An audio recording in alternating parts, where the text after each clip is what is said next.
좀 우울한 소식이네요. 왜 우울해요? 여보는 집은 없어? 어딨어? 그러니까. 네. 힘들어. 집 없는 거 오늘 그 얘기를 한번 해보겠습니다. 예. 이 얘기에 서건원 씨가 예. 계속 못 껴주고 지금 예. 죄송해요. 이제 하셔도 돼요. 점점 끼어들지 못하고 손만 이렇게 손만 계속 이렇게 제가 이제 36살에 결혼했어요. 예, 우리 때는 보통 28에서 30 때 결혼했는데 36살이니까 좀 늦었죠. 그때 형님 직업은 뭐였어요? 그냥 이제 비서하고 있었죠. 예. 그랬는데 돈을 이제 장가를 가니까 집은 남편이 마련해야 되잖아요. 다 모아 뭐 이렇게 대출하고 또 뭐 여기 친구들한테 빌리고 어쩌고 해서 내가 모을 수 있는 총액이 딱 5천만 원이더라고요. 근데 살기는 종로에 살고 싶고 그래서 이제 종로의 대학로를 중심으로 해서 해화동, 명륜동 쪽에 집을 이제 알아보러 다녔어요. 그걸 이제 가는데 산동네만 그 정도고 산동네의 반지하. 만 살 수 있는 종로에서 갈 수 있는 그거밖에 없어요. 시세가 딱 그래요. 며칠째 연건동, 대학병원, 서울대병원 바로 밑에 13평짜리 새집, 다세대 주택 2층을 딱 구해왔어요. 잘 구했네요. 정말 뭐 끝내줘요.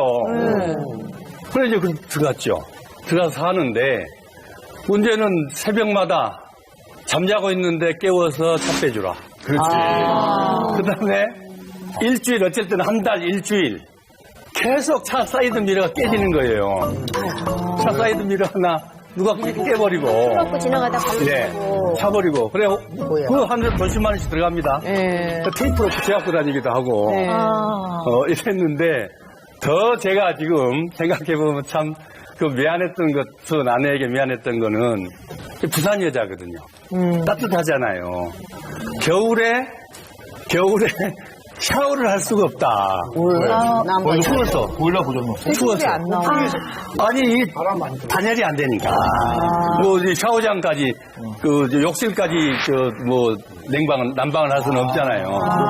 그래서, 그런 신혼생활들을 했는데, 그래도 지금 생각해보면 또 나름대로, 그때가 참 또, 지금처럼 추억도 새록새록하고, 또 나름대로 집을 얻지만 행복했던 것 같아요. 1년 가셨어요.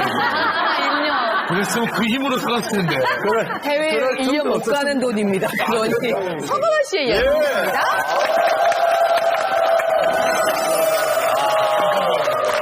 이야, 아버지가 결혼 전세금으로 주신 7천만 원을 몽땅 날려버렸다. 이래서 이야기를 하시는구나. 7천만 원이면 그 당시에. 아니, 표정이 너무 좋아요. 7천만 원을 몽땅 이러고 날려버린 표정이 아닌데. 웃고 있지만 웃고 있는 게 아닌 거야. 제가 이제 저희 아버지가 이제 말단 철도 공무원이셨는데 좀 어렵게 하셨어요. 그런데 중학교 1학년 첫 학기 첫 해 선생님들이 가정 방문 오잖아요. 네. 근데 제가 그때도 좀 부잣집 아들로 보였나 봐요. 외모가. 왜냐면은 가정 방문을 순서대로 짜는데 우리 집에 제일 먼저 오겠대요. 이제 내일 오실 건데 오늘 오후에 선생님한테 가서 우리 어머니 부모님들이 지금 갑자기 일이 생겨서 서울 가셨습니다. 그리고 우리 집을 못 오게 하셨어요. 왜냐면 우리는 셋방 살고 있는데 대빵 살 때. 그걸 선생님한테 보여주고 싶지 않죠. 대충 그런 정도의 저희 부모님이셨는데 또 열심히 우리 어머니 열심히 사셔서 그래서 조금씩 모아놨나 봐요.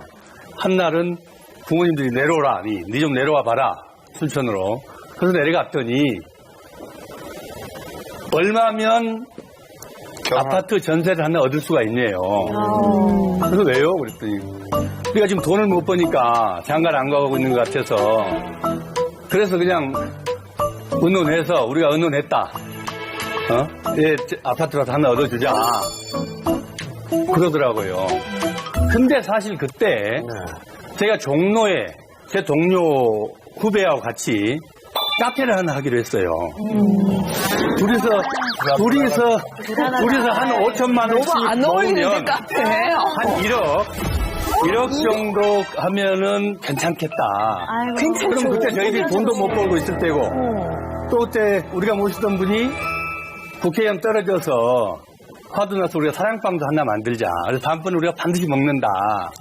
그래서 이제 이렇게 의논하고 5천만 원씩 모아서 카페를 하나 하자. 그래 놓고 있는데, 털썩. 짠! 하고 부모님이 주시겠다는 거예요. 그래서 얼마면 되냐고. 그래서 한 7천만 원 될 건데요. 그래서 7천만 원 남기려고. 7천만 원 주신다고요. 그 7천만 원 가지고 와서 뭐 해보니까 5천만 원짜리가 뭐 1억이 되고 1억 2천만 원이 되더라고요. 그때 IMF가 탁 터졌는데 1억 2천만이면 강남에 아파트를 한 채 살 돈입니다. 그걸 이제 왕창 다 말아 먹었죠. 카페가 영한데요? 돈은 많이 벌었습니다. 그러니까 장사는 잘 돼요. 근데. 뭐 망년회하기 가장 좋은 카페. 경로에서 뭐 데이트하기 좋은 예쁜 카페. 뭐 언론에도 많이 났어요. 앞으로 남고 기름 있어요. 왜냐면은 저희들이 장사를 하는 게 아니고 후배들한테 몇 개 놨는데 이게 뭐 남는 게 없더라고요. 그렇다고 뭐 후배들이 삥땅을 쳐가고 그런 것들은 아니라고 봐요. 네. 관리가 잘 안 되는 거죠. 어쨌든 부모님들이 그래 낌치를 채고 네 그돈 어쨌냐. 그래서 저희 동작구에 재개발 아파트 하나 사놨다고. 어머. 그럼 뭐 어쩌겠습니까? 그럼 그 노인들이 어렵게 많은 돈을. 아니야, 이건 그게 아니라 부모를 해서 얼마니까 괜찮아. 예, 그렇게까지 해서, 또 그래도 장가는 갔으니까요. 장가 가는 조건으로 이 아파트 하나 해놨는데 제가 뭐 다세대주택에서 살았는데 뭐 아파트 안 살고 다세대주택 산다고 뭐 저희들이 사는 건데 뭐 잘못된 건 없잖아요. 조금 정당화시키시는 방법이 틀렸어요. 부모님 그래서 그냥 전세 하나 통으로 말아먹었습니다만은 요새 지금 얘기 나와서 요즘 참 어려운 시절이잖아요. 또 자식들이 월급 받아가지고 장가 가서 아파트 전세 받아 살기 쉽지 않은데 그 문제 뭐 남의 일은 아니지 않습니까? 저는 아직은 뭐 고등학교 3학년이 한참 뒤에 일이긴 하지만은 아들한테도 그래서는 조금 위험하지 않을까. 왜냐면은 말아먹으니까 제 아들입니다. 피가 제가 제한테도 좀 있지 않을까. 또 날릴 수 있으니까. 그래서 뭐 좀 더 심사숙고를 오겠습니다.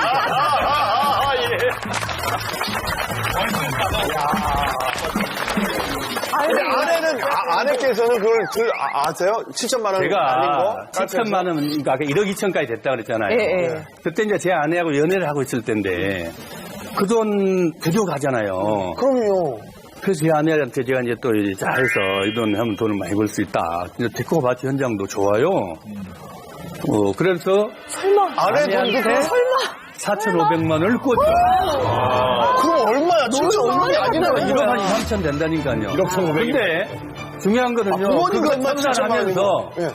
그거 청산하면서 결혼 전에 제가 아내한테 론 빌렸잖아요. 원금은 갚아줬습니다. IMF 때라 원금도 그때 거의 반띵이에요. 그래서 이자는 IMF인데 이자는 뭐 다 탕감이다. 그래야 나는 정직하게 그래도 원금은 준다. 원금 갚아줬습니다. 그럼 됐지 뭐. 갚아줘야지 결혼하죠. 안 그러면 그걸 청산하면서 딱 4,500, 정확하게 4,500만 원을 통장에 넣어주더라고요. 남자는 이런 게 있어야 돼요. 예? 그렇잖아요.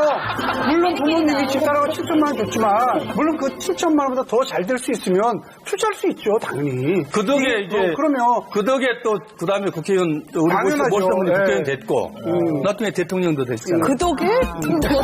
아니, 부모님 7천만 원 제가 저희 부모님들한테 말씀드릴 때. 아니 근데 요즘에는 사실 진짜 우리 박미 씨 강의를 들어보도록 하겠습니다.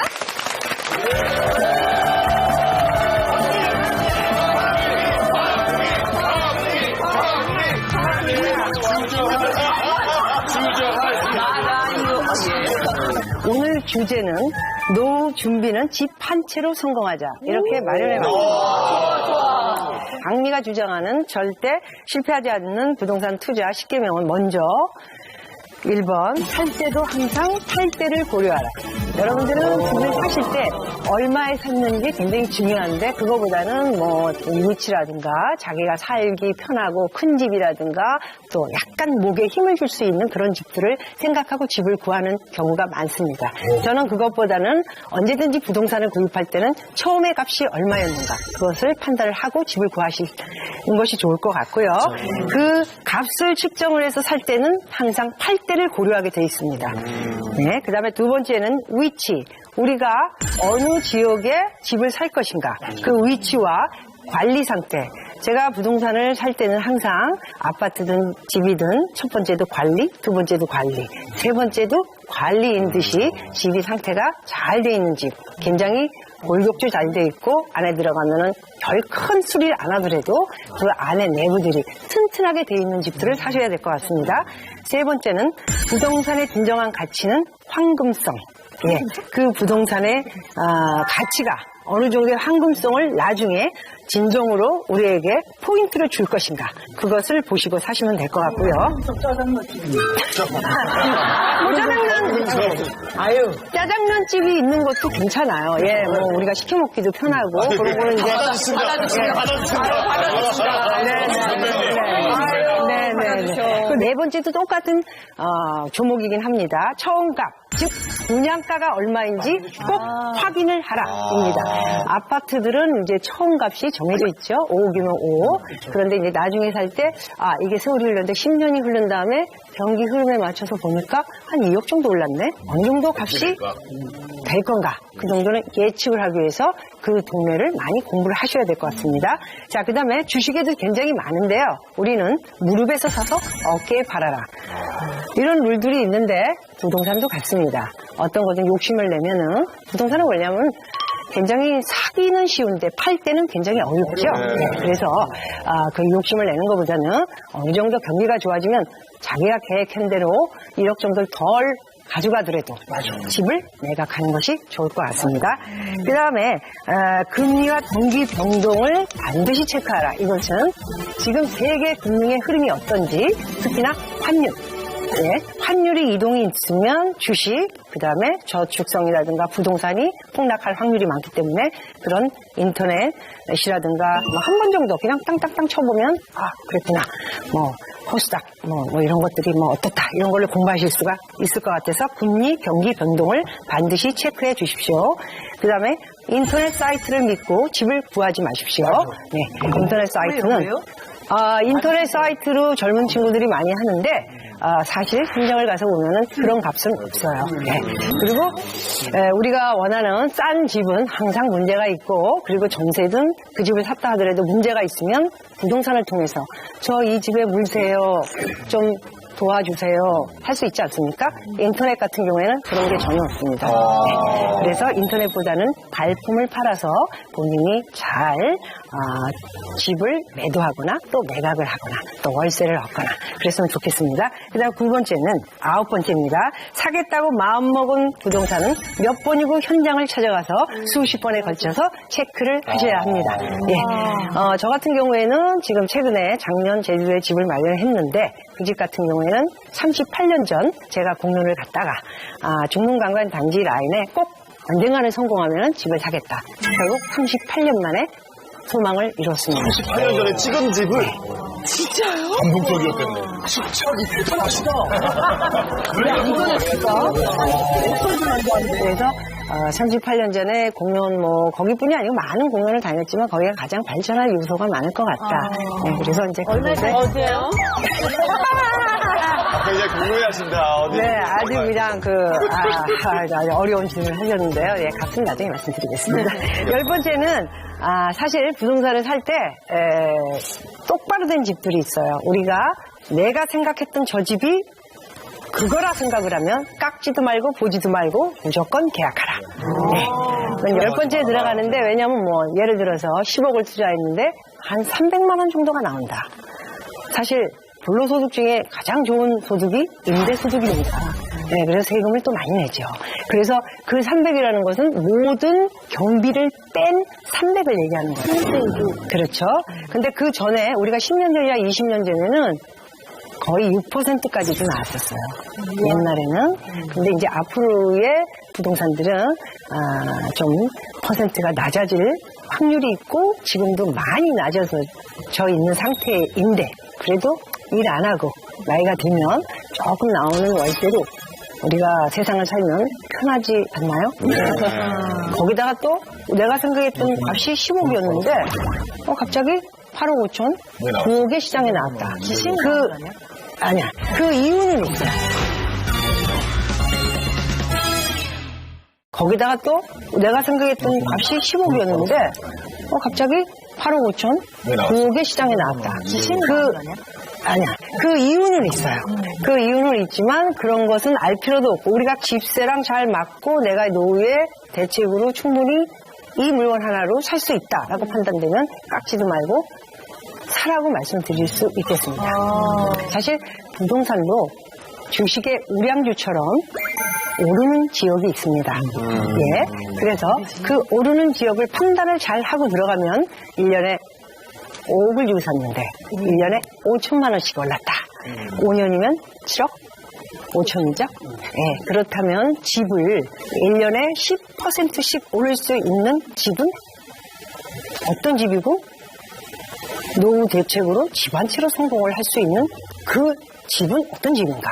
보통 우리가 지하철 역세권 역세권 편의점 지하철 두 번째 뭐죠? 학군 네? 그런 것보다는 이제는 좀 바꾸셔야 된다. 그런 데는 이미 어떻게 되죠?